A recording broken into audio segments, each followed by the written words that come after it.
Olá, meu colega advogado, minha colega advogada, sejam bem-vindos a mais um hashtag OABRJ Debate. No nosso espaço, como você já sabe, nós sempre trazemos personalidades do mundo jurídico, nossos colegas advogados, nossas colegas advogadas, para compartilhar conosco conhecimentos de cada área específica de atuação de cada colega que está atuando no dia a dia aqui conosco. E hoje é um dia que, no Brasil, copiando, inclusive, modelos que acontecem em outras partes do mundo, nós estamos aí no dia do Black Friday, né?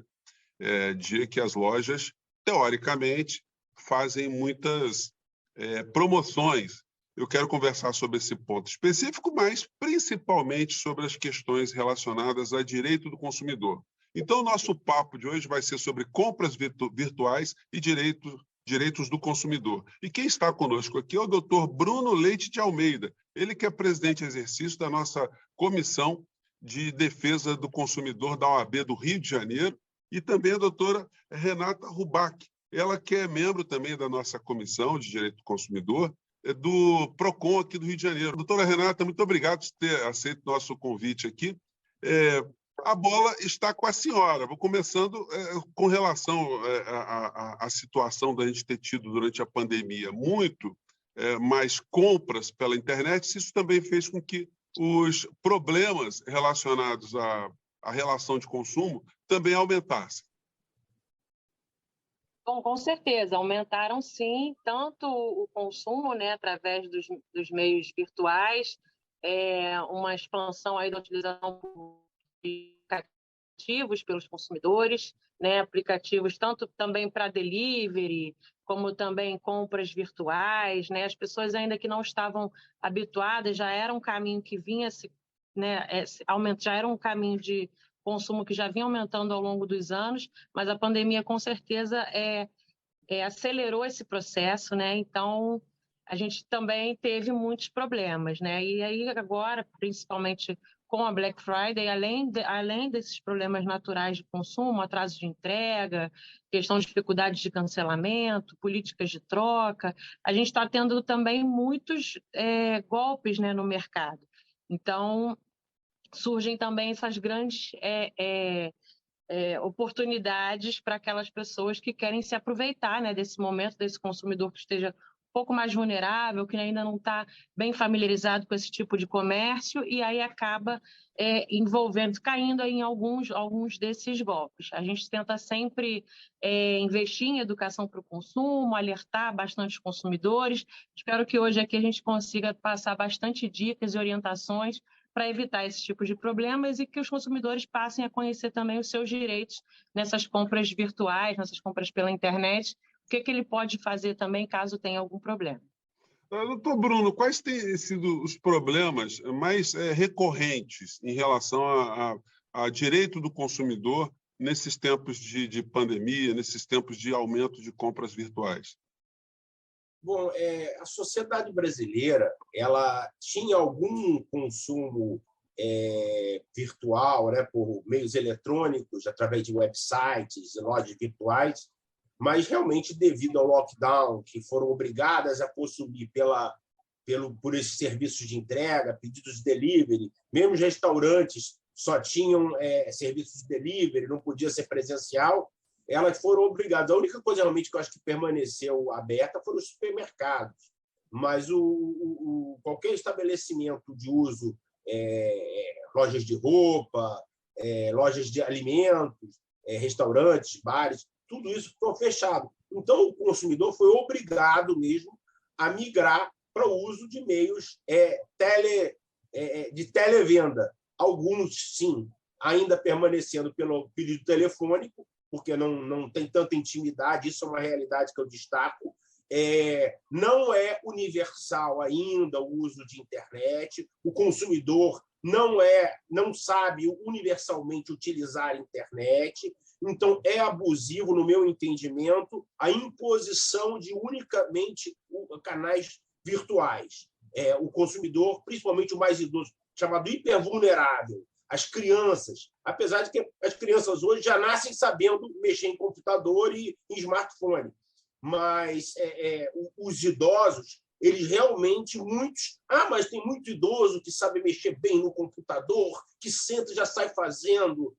Mas tem muito que não faz. E tem muito mesmo. Ou seja, por questões socioeconômicas, porque não tem recursos, não teve acesso, seja porque realmente não parou, não evoluiu, está cansado, trabalhou a vida inteira, pagou imposto a vida inteira. Então, acho que a gente tem que levar em consideração isso.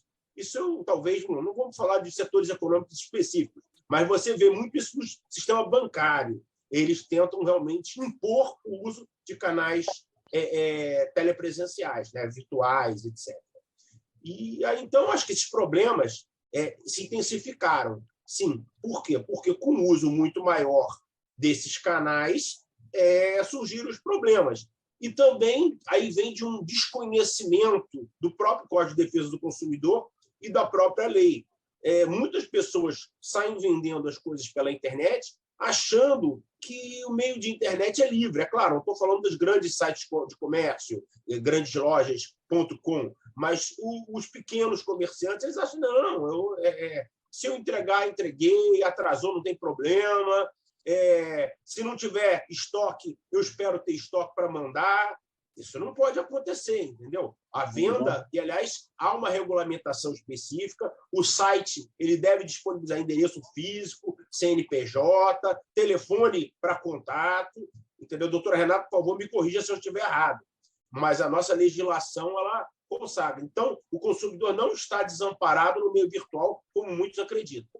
Pois é, doutora Renata, a gente vê em compra, eu também faço compra pela internet também, e a gente, às vezes, quando vai comprar um produto, tem a grande empresa que se apresenta como a vendedora, mas quando você vai ver, ela está sendo intermediária de uma venda, né? E quem vai te entregar é outra empresa, pelo um outro sistema. A empresa ela é responsável diretamente se uma outra empresa não cumprir prazo, se ela entregar um produto diferente. Há uma solidariedade nesse tipo de relação de consumo? Existe sim a solidariedade nesse formato que é conhecido como marketplace, né?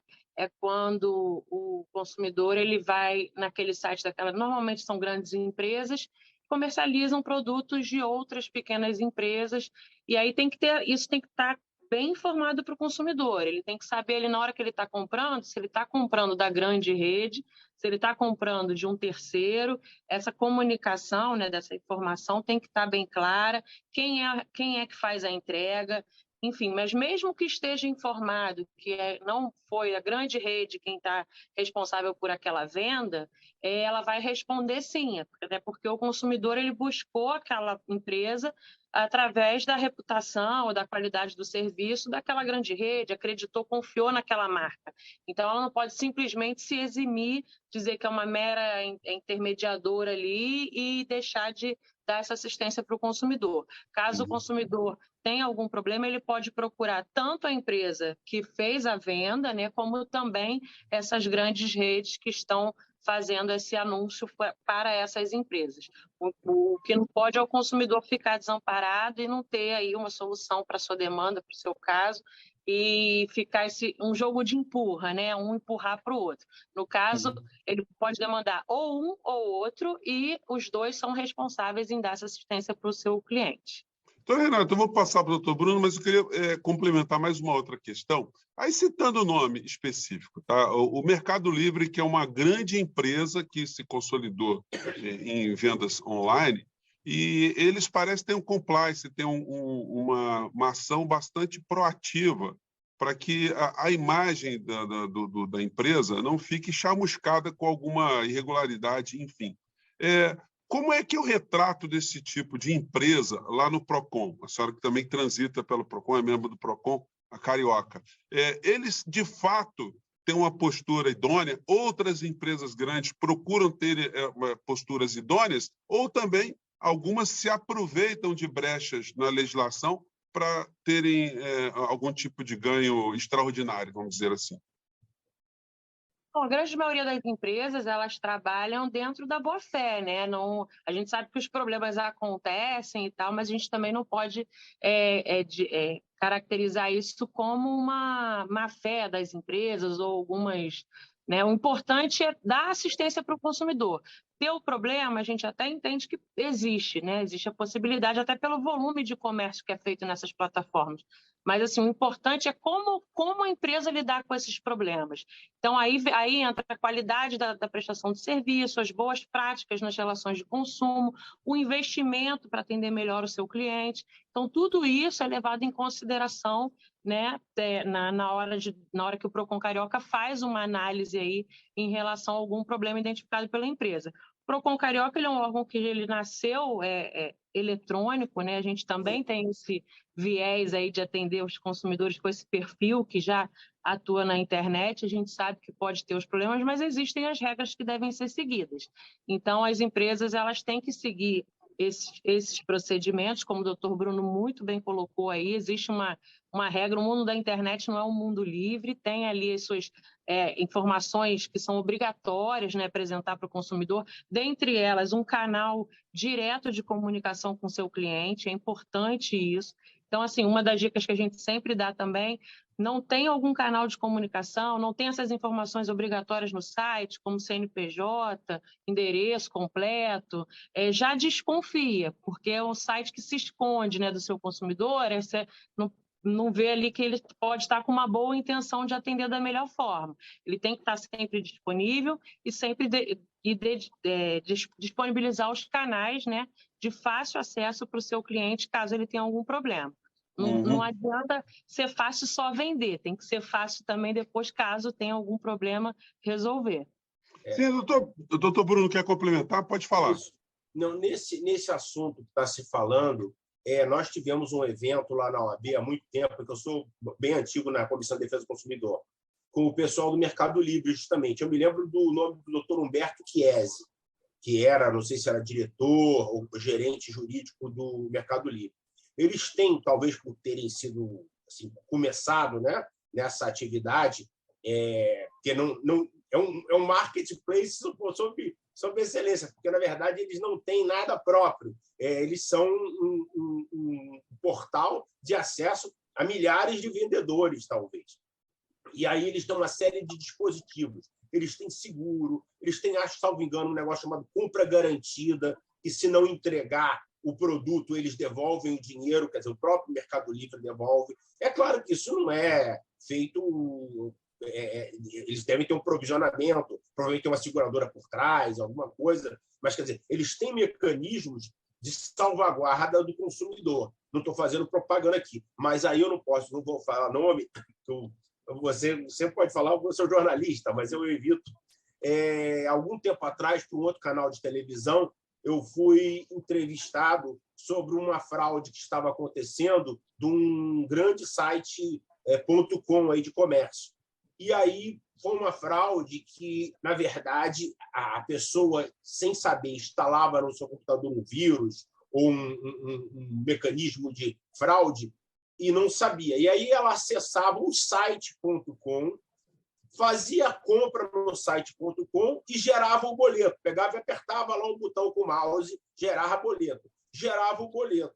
Só que, segundo o pessoal do canal de televisão informou, ele falou, olha, mas só que o código lá não era o do site de comércio, era de outro. Então, eles estão dizendo que, como eles não receberam, eles têm direito a não entregar. Aí eu falei, bom, não é bem assim, porque é risco-proveito, né? O consumidor tem como risco do empreendimento, tem como uma das suas premissas ideológicas e filosóficas essa. Ou seja, o cara, para vender online, em site, de forma virtual, ele tira muitos custos. Custo do estabelecimento físico, custo de mão de obra para vender diretamente. E tem, tudo bem, tem o risco. Sim, qual é o risco? Essas coisas que podem acontecer por questões alheias à vontade do consumidor. Aí o que eu disse, se a pessoa tiver com o antivírus, o anti-spam atualizado, não tiver feito nada, tipo assim, se não abriu uma tela com outro nome, a pessoa clicou, se ela fez tudo dentro do site.com do comércio, entendeu? Eu entendo que a mercadoria tem que ser entregue. E aí o site é que tem que correr atrás do prejuízo. Sim. Porque isso aí vige também uma questão até de princípio de direito comercial, princípio da aparência. Você, quando se dirige a um site.com, é como se você se dirigisse ao estabelecimento físico. Então, vejamos, você entrou no estabelecimento físico, hipoteticamente, não estou dizendo que seja uma coisa mais, sei lá, Casa Bahia, Americanas.com, qualquer um, Americanas, Casa Bahia, Ponto Frio, qualquer um deles. Chegou, entrou na loja, comprou um ferro de passar no balcão. O vendedor com a camisa do Ponto Frio, da Casa Bahia, atende você perfeitamente. Passa o seu cartão, dá o boletinho e está feito. Aí pega, vai entregar na sua casa. Aí não chega o produto. Não, é porque o vendedor era um falso vendedor. Ele não estava aqui no nosso estabelecimento. Ele estava, na verdade, era uma fraude. Então, nós não temos responsabilidade, não vamos entregar o ferro de passar. Ué, é claro que tem que entregar. Sim, entendeu? Sim. Da mesma forma, aplica no... Já ia falar mutante simultâneo, desculpe. Da mesma forma, aplica em relação ao site.com, entendeu? Mesmo Sim. sendo marketplace. Doutora Renata, dentro desse capítulo ainda, a gente vai ver, e a gente vê toda hora, muitos sites que são de fora do nosso país e que vendem em português, alguns ali têm até moeda, ou em euro, ou em dólar, enfim. A gente fazer compras por esses canais também, a gente encontra algum tipo de proteção ou a gente está numa linha de risco aí muito maior se algo de errado acontecer? Tem muitas empresas que comercializam, né, no país inteiro. E aí, a empresa que se propõe a vender os seus produtos no país, né, aqui no Brasil, no caso, tem que seguir as regras nacionais, aqui as brasileiras. Não tem como você não exigir esse cumprimento aqui. A gente já teve alguns problemas em relação a isso, em clientes que compravam celular fora do país, aí quando chegava aqui no Brasil não conseguia acionar assistência técnica porque tinha sido comprado fora. Nesse caso, os PROCONs atuaram e, enfim, essas empresas foram notificadas e eles têm sim que cumprir a regra aqui nacional. Né? Agora, em relação a essas compras, o ideal é que o consumidor sempre pesquise a reputação daquele site, porque tem uns sites aí, né, que disponíveis, assim, a internet é um mundo à parte, né? Tem de tudo. Então, tomar cuidado para não cair em golpes. Então, se for comprar em alguma empresa, né, estrangeira, assim, pesquisar a reputação, pesquisar a política de entrega, a política de estoque, ver se atende à legislação brasileira realmente, se é uma empresa séria, para poder buscar esses seus direitos depois, caso tenha algum problema. E, principalmente, né, a gente sempre fala, exigir a nota fiscal, né, printar as telas, são as garantias que você vai ter ali, né, de que adquiriu aquele produto, de que fez aquela compra, e você vai conseguir ter a reparação aí do seu problema, caso tenha alguma dificuldade nessa compra. Eu acho que essa dica que a senhora deu foi fundamental. Você está comprando alguma coisa pela internet, meu amigo, minha amiga, printa a tela. Se você não sabe printar a tela, pega teu telefone celular, tira uma fotografia de cada passo daquele para você ficar documentado dos seus passos que você está tomando. Doutor Bruno, em relação aos problemas de relação de consumo, muitas vezes o cidadão ele tem que ligar lá para o 0800 da empresa. Aí o calvário dele começa. Ele entra, muitas vezes, numa zona de irritação, de perda de tempo gigantesca. Isso está dando problema também com dano moral, além do problema específico da compra mal realizada, ou mal entregue, o produto com defeito. Isso pode gerar o pós-compra, ou a pós-solução de conflito. Também pode gerar dano moral? Sim, mas eu queria apenas fazer uma parte em relação ao assunto anterior, que dicas práticas para o consumidor. Primeiro ponto, evitar utilizar redes de Wi-Fi públicas, pois quando você faz uma compra ou utiliza dados de cartão de crédito pelo seu celular, logado numa rede Wi-Fi, naquela rede Wi-Fi, seus dados podem ser capturados. Não estou falando da rede Wi-Fi da sua casa, mas uma rede Wi-Fi desconhecida, evite de logar. Faça pelo 4G, pelo 5G, pelo 3G, pelo seu acesso pela operadora. Não faça a operação através de Wi-Fi desconhecidos ou que tenham confiabilidade duvidosa. Mas, agora, já aí respondendo a sua pergunta, sim, perfeitamente. Hoje em dia, é amplamente aplicado a teoria do desvio produtivo do consumidor, de autoria do professor Marcos Dessoni, nosso amigo, lá na OAB, esteve conosco em vários eventos, e é justamente isso, é a perda do tempo do indivíduo, a perda do tempo útil do indivíduo, né? Quando você pega e perde 1 hora tentando resolver um problema num site, ou através de telefone, site, manda e-mail, não responde, não resolve, aquela 1 hora você podia ter usado para estar com seu filho, para fazer uma atividade agradável para você, e você perdeu. Então, isso tem valor.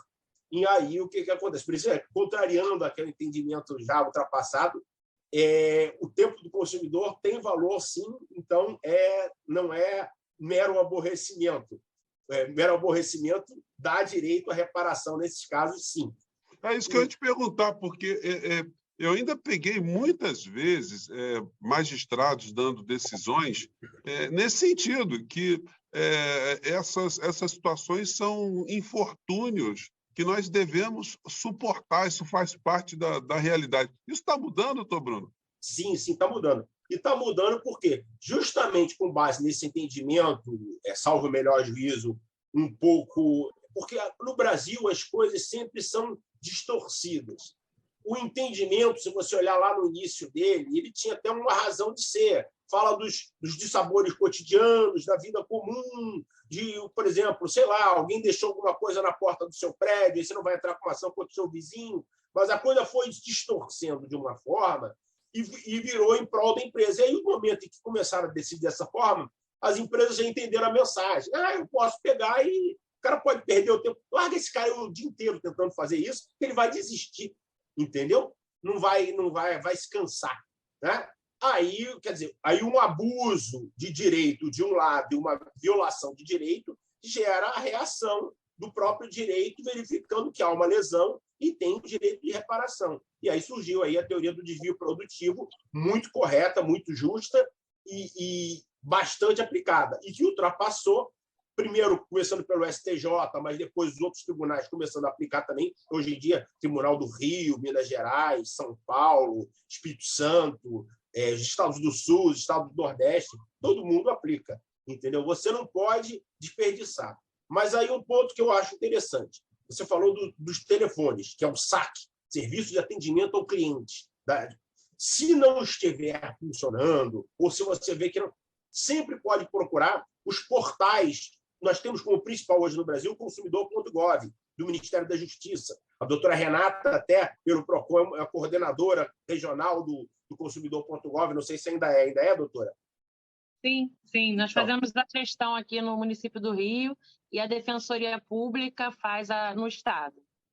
Então, isso é um portal muito bom, que as empresas são cadastradas, você registra sua reclamação, e aí a empresa tem um prazo para responder, e aí são gerados índices com base nas respostas dos atendimentos às reclamações dos consumidores.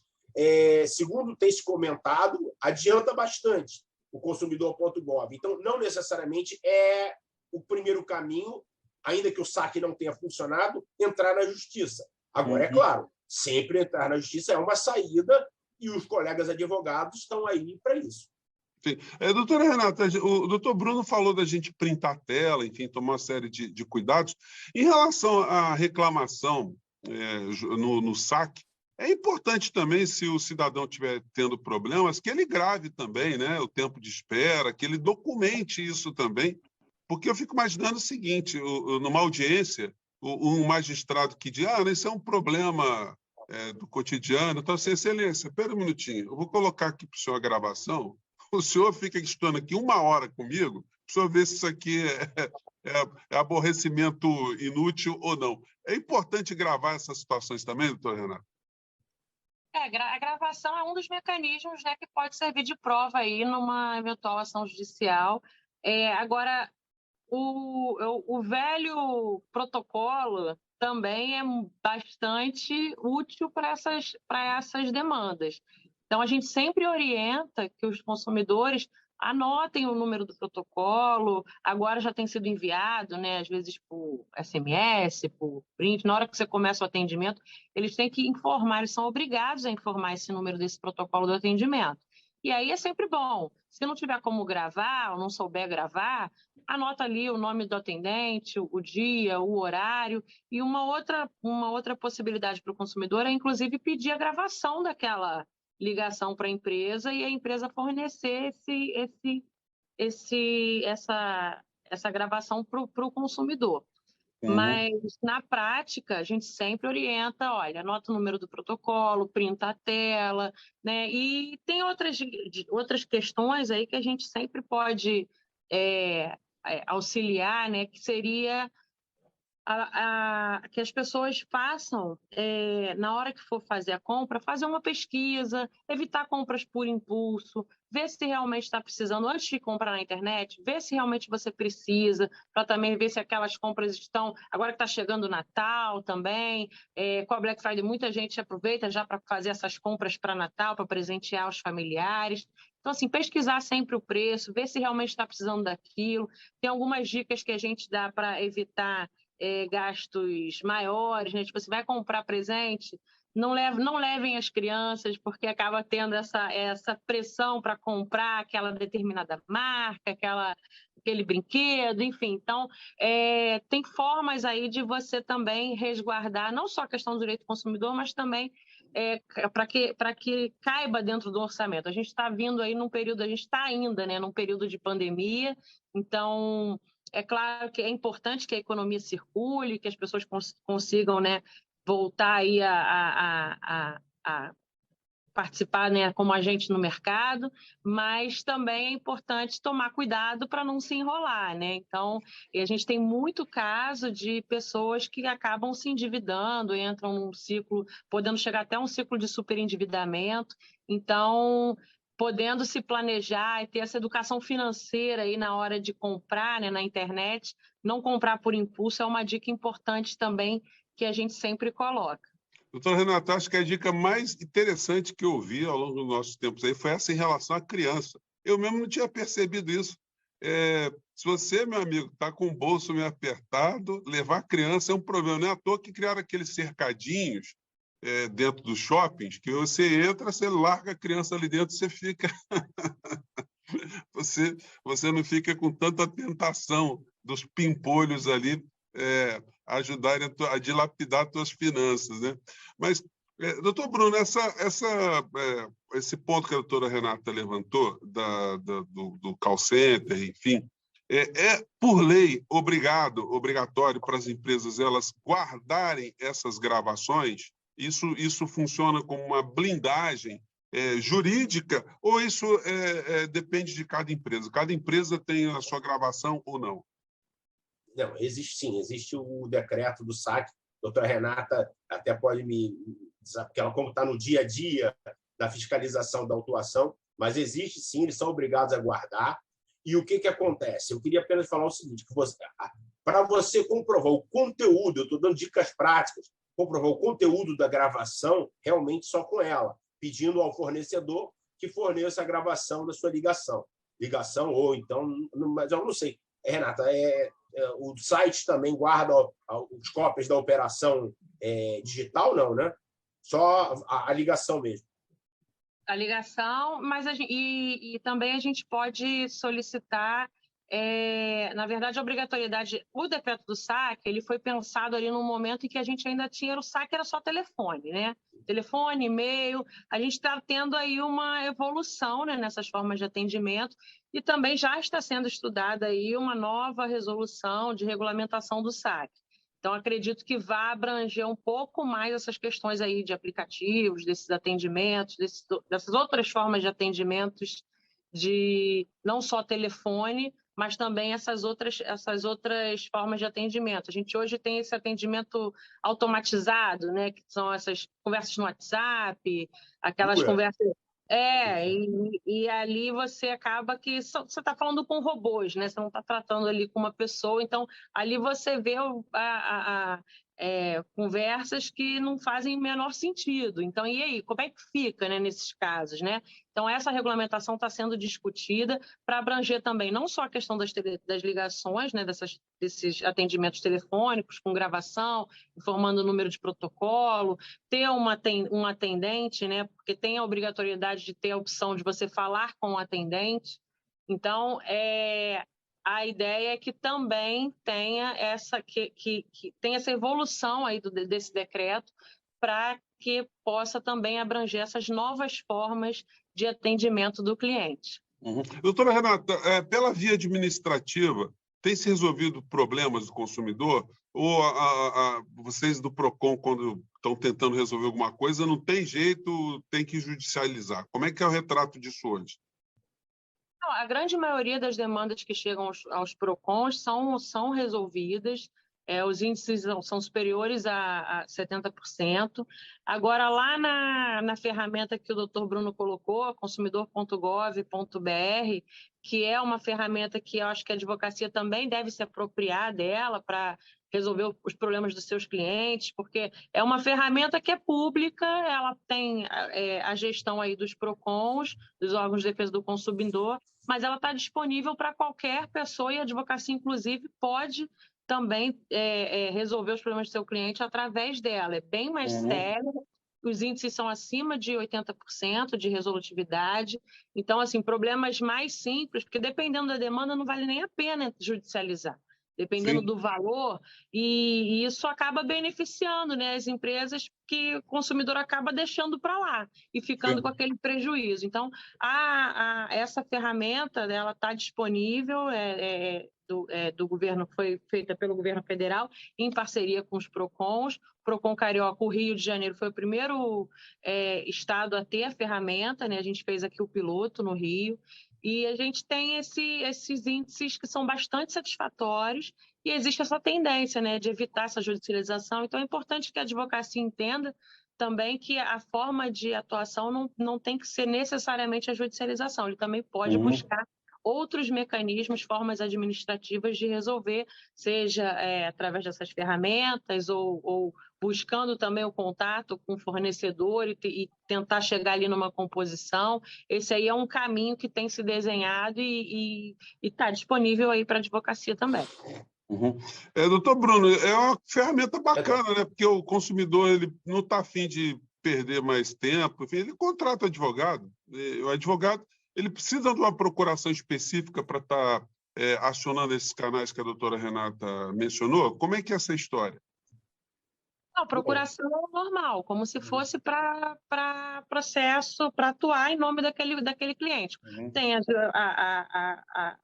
a procuração para atuação em âmbito judicial e também extrajudicial. A atuação extrajudicial já contemplaria essa questão aí de utilização da ferramenta sem nenhum problema.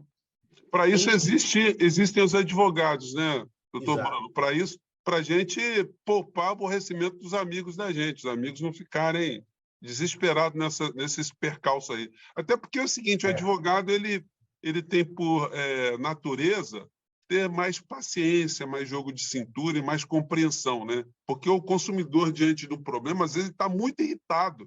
Às vezes ele acaba até gerando um problema para ele, né? Sim. Eu acho que ninguém mais qualificado do que o profissional, né, advogado, para poder até, inclusive, buscar melhores negociações aí junto às empresas. Conhece a legislação, vai saber, né, o que vai conseguir defender melhor aquele direito para o seu cliente. Então, eu acho que faz todo sentido, pode sim se apropriar da ferramenta. Ela está aí para isso. Bruno, você tocou num ponto muito importante. A gravação ela vale como instrumento de defesa do consumidor, mas ela também pode se converter contra ele. Depende muito. Sempre tratar as pessoas do saque, do atendimento com cortesia, educação, evitando frases discriminatórias, ofensivas, porque vai ficar gravado. Então, dependendo do que você fale, você pode eventualmente vir a responder, porque o atendente pode se sentir ofendido. Então, tem que tomar um pouco de cuidado com isso. Mas, olha, veja bem, não é deixar de reclamar, mas reclamar expondo o seu problema, pontuando o que é necessário. E aí, sim, em relação ao conteúdo, como eu disse, é a gravação. Agora, quanto ao perda de tempo, a conta telefônica, você tem lá o número discado e o tempo da ligação. Se você pegar e juntar sua conta telefônica de um mês com, sei lá, 10 ligações em uma semana para o mesmo número, com muitos minutos, você tem como marcar na sua conta telefônica aquilo ali. Mas olha só, isso aqui é o telefone da tal loja.com, olha o tempo que eu gasto. Isso aí vai gerar o desvio produtivo. Quer dizer, a pessoa pode buscar, sim, uma reparação por essa perda de tempo. Entendeu? Sim. Mas Doutor Bruno, só para a gente encerrar, olha só, a gente vai fazer mais programas de consumidor, porque a gente tem Natal, a gente tem Dia das Mães, tem Dia dos Namorados, toda hora tem situação envolvendo relações de consumo. Mas hoje a gente deu uma panorâmica aqui muito bacana, muito interessante, né? Eu queria só finalizar aqui, doutor Bruno, quais são as dicas para um dia como o Black Friday, por exemplo? Produtos são vendidos com muitos descontos. Eles podem ser vendidos sem nenhuma garantia. Olha, você vai comprar mais barato aqui, mas o problema é seu. Isso é correto também? Existe essa possibilidade de comprar produto de mostruário. Enfim, o sujeito ele tem direito de reclamar de algum defeito nesses produtos, nessas condições promocionais? Bom, a garantia por defeito, ela sempre existe. Até porque você compra na vitrine, mas não é testado na sua frente, né? Então, o cara bota na caixa, você leva, então a garantia por defeito. O que não há é aquela troca imotivada do Código do Consumidor de 7 dias, que você pode se arrepender da compra feita por canal, seja internet, telefônico, sem motivo algum. Dizer, simplesmente chegou na minha casa, não quero, vou devolver e quero meu dinheiro de volta. Isso aí, quando você compra no balcão da loja, você não tem direito, entendeu? Você tem que... Agora, por defeito, tem direito à reparação e tem direito à troca de acordo com a política comercial da empresa. Geralmente, elas trocam 24, 48 horas, a própria loja mesmo. Há uma política. Ainda isso aí tem várias, as Casa Bahia, Fast Shop, essas aí têm políticas de troca. Aí o consumidor deve se informar. Agora, quanto ao Black Friday, o que eu falo? Primeiro ponto, isso é uma data de comércio estadunidense. Aí você vai falar, mas, pô, estadunidense... Não, é porque americanos somos todos, né? Todos nós, do extremo da Argentina ao extremo do Canadá, somos americanos. Então, não é uma prática do comércio americano, é estadunidense. E alguns países no mundo adotam isso. Mas lá, realmente, eu sei porque eu já tive uma oportunidade de ver lá, os descontos são muito grandes, muito grandes. E eles dão cupons de desconto em cima do desconto, fica muito em conta mesmo. Mas lá é uma outra realidade. Eu não sei como é que funciona a questão de garantia dos produtos comprados no Black Friday, eu não sei como funciona lá.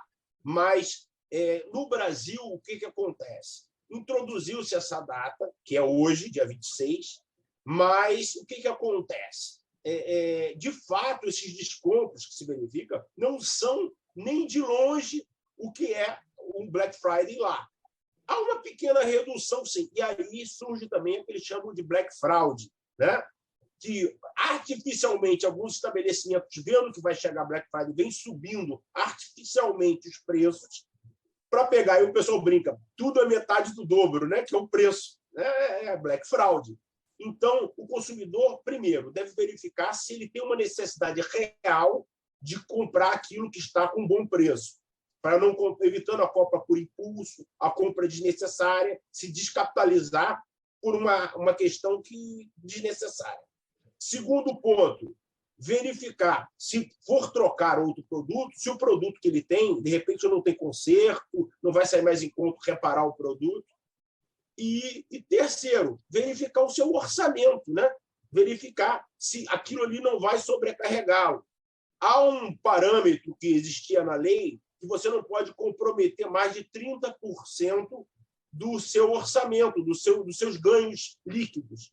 Então, o que acontece? O consumidor ele deve lembrar o que ele tem que pagar. Se ele tem que pagar plano de saúde, se ele tem que pagar outras despesas, às vezes um parcelamento de de material de construção que ele tem no carnê, o próprio cartão de crédito que ele parcelou outras compras, evitando assim o problema do superendividamento. O que é o superendividamento? É quando você justamente contrai dívidas além da sua capacidade de pagamento. Porque a sua capacidade de pagamento não é de 100% do que você ganha. Porque esses 100% que você ganha vão ser destinados à escola do seu filho, ao pagamento do plano de saúde, a uma série de outras despesas. E aí, como essas despesas não vão desaparecer do seu orçamento, você, quando vê uma despesa que ultrapassa o seu limite de endividamento, você realmente começa a ficar afogado. E aí começa a pegar empréstimo em cima de empréstimo, se encalacrar e realmente fica preso. Olha, quero agradecer mais uma vez vocês terem aceitado o nosso convite.